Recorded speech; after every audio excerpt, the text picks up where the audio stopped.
Hello बच्चों, trigonometry का एक और नया क्वेश्चन लेके आया है और कोशिश कर रहा हूँ कि हर क्वेश्चन में आपको कुछ नया पढ़ाऊं। ठीक है, तो ये भी क्वेश्चन सितंबर 2021 में आया है और ये दो चार बार अलग अलग फॉर्म्स में आया हुआ क्वेश्चन है। ठीक है, तो cos inverse 3/5 plus cos inverse 4/5 इसकी हमें वैल्यू निकालनी है। ठीक है, तो जहां तक मेरी सोच है, ठीक है, मुझे पता है कि 100% इसकी वैल्यू तो मैं डायरेक्टली इस फॉर्म में तो नहीं निकाल सकता, क्योंकि इस फॉर्म से रिलेटेड हमारे पास कोई रिलेशन ही नहीं इनवर्स ट्रिग्नोमेट्रिक फंक्शन में। ठीक है, लेकिन एक रिलेशन है जो इससे मिलता जुलता है और इसे उसमें मैं लेके भी जा सकता हूँ। देखो वो रिलेशन क्या है, चलो मैं रेड कलर से लिखता हूँ उस रिलेशन को। देखो वो रिलेशन है sine inverse of x plus cos inverse of x is equal to π/2। ये रिलेशन आप बखूबी जानते होंगे, ये आपको पता ही होगा, ये रिलेशन आपको पता ही होना चाहिए। अगर नहीं पता है तो इसको ध्यान रखो। ठीक है, ऐसे और रिलेशंस हैं जो कि π/2 आंसर देते हैं, लेकिन यहाँ फिलहाल साइन और कॉस में। ठीक है, क्योंकि साइन और कॉस को जोड़ने वाला एक बहुत ही ब्यूटीफुल रिश्ता है, सॉरी ब्यूटीफुल। ठीक है, sine square x plus cos square x theta x जो भी आप बोलो इज इक्वल टू 1। ठीक है, तो ये रिलेशन से कहीं ना कहीं बहुत सी चीजें हल हो जाती है। ठीक है, चाहे वो इनवर्स में हो चाहे वो नेचुरल फंक्शंस में हो। ठीक है, चलो मैं आगे देखते। ठीक है, तो यहाँ देखो मैं क्या करूंगा, इसकी वैल्यू निकालनी है मुझे। ठीक है, तो ये तो मुझे सॉल्व करना है, मुझे पता है। तो या तो मैं इसे पकड़ूंगा या तो मैं इसे पकड़ूंगा। ठीक है, एक मिनट है, थोड़ा सा वायर सीधा कर लूं। एक मिनट, वेट फॉर अ सेक। आप आगे कर लो एक मिनट, या मैं स्किप कर दूंगा ये। ठीक है, चलो तो देखो यहाँ क्या हो रहा है कि मुझे पता है कि या तो मुझे इसे पकड़ना है या तो मुझे इसे पकड़ना है, किसी भी एक को पकड़ो। और ये जो टर्म है इनवर्स के अंदर जो टर्म है 3/5 4/5 इसे सेम लाओ, x की तरह लाओ, जिससे कि दोनों सेम हो जाए तो काम बन जाए। ठीक है, तो मैं इसे पकड़ रहा हूँ, ये पहले नंबर पे इसे पकड़ लेते। ठीक है, तो cos इनवर्स 3/5 को मैं ले रहा हूँ फिलहाल के लिए अल्फा, या x ले लो, आपकी इच्छा जो है। चलो अल्फा ले लिया, x ले लेते, चलो x ले लेते। ठीक है, late therefore 3/5 is equal to cos x। 3/5 क्या हो गया, cos x। ठीक है, तो therefore sin x is equal to √1 minus cos square x।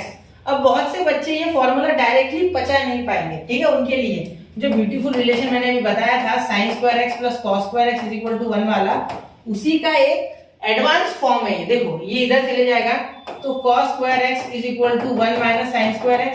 ठीक है, अब दोनों साइड रूट ले लूंगा तो ये तो रूट में फंस जाएगा। ठीक है, 1 माइनस साइन स्क्वायर एक्स, लेकिन ये स्क्वायर और रूट कैंसिल, तो क्या आया cos x is equal to √1 minus sine square x. ठीक है, चलो तो ये आपको समझ गया होगा मेरे ख्याल से। एक बार वापस देखना, नहीं समझा तो ठीक है, वो मैंने थोड़ा फास्ट बताया क्योंकि वो बेसिक चीज है। ठीक है, चलिए तो यहाँ साइन x क्या हो जाएगा आपका √1 माइनस cos स्क्वायर एक्स क्या आया है 3/5 का होल ब्रैकेट स्क्वायर। ठीक है, तो here we have, here check this, here we have sin x, यहां मैं यहां सॉल्व करूंगा, sin x यहां भी लिख देता हूं। ठीक है, आपको कंफ्यूजन ना हो। sin x is equal to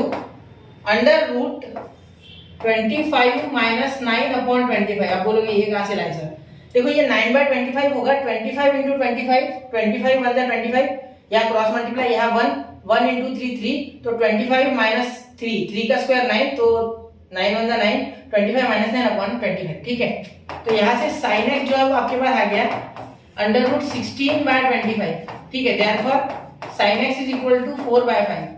ठीक है, ये स्टेप चाहो तो आप बहुत ही तेजी से कर सकते हो, डायरेक्टली इसके बाद ये लिख सकते हो, लेकिन मैंने नहीं किया क्योंकि आपको पढ़ा रहा हूं मैं। आप डायरेक्टली कर सकते हो। ठीक है, एग्जाम में आपको अलाउड है कि आप थोड़ा बहुत यहाँ एडजस्टमेंट कर लो। ठीक है, वो दिक्कत वाली बात नहीं होगी आपके लिए। ठीक है, एक मिनट, चलो दिख रहा है 25, चलिए दिख रहा होगा। तो x क्या हो गया यहाँ साइन इनवर्स ऑफ 4/5। ठीक है, ये आपका x। तो देखो ये साइन उधर चले गया या दोनों साइड साइन इनवर्स लगा दिया, एक ही बात है, तो x आ गया साइन इनवर्स ऑफ 4/5। ठीक है, तो x के इक्वल कौन है, ये पूरा।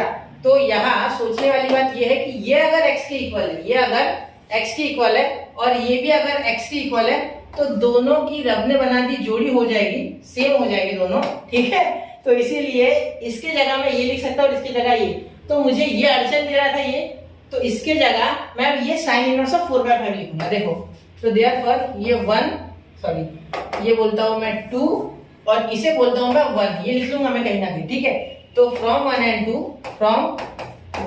2 वी गेट नहीं लिखते, डायरेक्ट लिखते, डायरेक्ट वो फ्रॉम 1 and 2 भी नहीं लिखा तो भी चलेगा, ठीक है, वो समझ जाते हैं जो एग्जामिनर होते हैं। साइन इनवर्स ऑफ 4/5, सीधी सी बात है बेटा, मैथ्स की जानकारी आपका एग्जाम पेपर चेक करेंगे तो कॉस इनवर्स ऑफ 4/5, तो इतना कंसिडरेशन वो अपने तरफ से रखते हैं क्योंकि आप 12th में हो, ठीक है। तो बहुत कुछ ऐसे डिटेल में लिखना नहीं होता है, थोड़ी बहुत चीजें स्किप कर सकते हो जो कि एकदम बच्चा लेवल है, ठीक है। तो sine inverse of 4/5 plus cos inverse of 4/5 is equal to π/2, तो इसका वैल्यू आपका π/2 आ रहा है, ये समझ गया, ठीक है। अकॉर्डिंग टू दिस फॉर्मूला, तो यहाँ सिंस लिख देना और यहाँ ये रीजन में लिखना, क्या में लिखना, रीजन में, सिंस इसका रीजन लिखना है, क्या लिखना है इसका, रीजन, कारण, मैं लिखता हूँ कारण, इसका कारण, तो ये रीजन आप यहाँ लिखोगे, ठीक है। एक मिनट, अच्छे से रीजन लिखता हूँ, री तो मराठी में नीचे लिख दिया मैंने कारण, ठीक है, हिंदी में भी कारण, ठीक है। चलिए कारण सही लिखा ना, छोड़ो वो ग्रामर मेरा ठीक नहीं है मराठी का। तो यहाँ मैं इसकी जगह क्या लिख सकता हूँ, देयरफॉर ये लिख सकता हूँ, therefore cos inverse 3/5 plus cos inverse 4/5 is equal to π/2, तो आपका आंसर आ चुका है कि ये π/2 के इक्वल है, ठीक है। जरा इसे ध्यान से देखना बच्चों, बहुत ही अच्छा क्वेश्चन था, ठीक है। आपको यहाँ जुगाड़ करने को मिला कि किस तरीके से मैनिपुलेट करना है, ठीक है। मैंने ये 2-4 क्वेश्चन जो भी लिए ना, ये मैनिपुलेशन वाले थे, ठीक है। तो नोट कीजिए 1, 2 and 3, ठीक है बच्चा। तो आपने देखा किस तरीके से बड़े ही आसानी से आप खेल सकते हो ट्रिग्नोमेट्री के साथ। अगर आपको रूल्स एंड रेगुलेशन और साथ में कुछ फॉर्मूलाज आते हो तो मिलते हैं अगले लेक्चर में ऐसे कुछ तिकड़मबाजी वाले क्वेश्चन के साथ। पढ़ते रहे, आगे बढ़ते रहे। जय हिंद, जय भारत।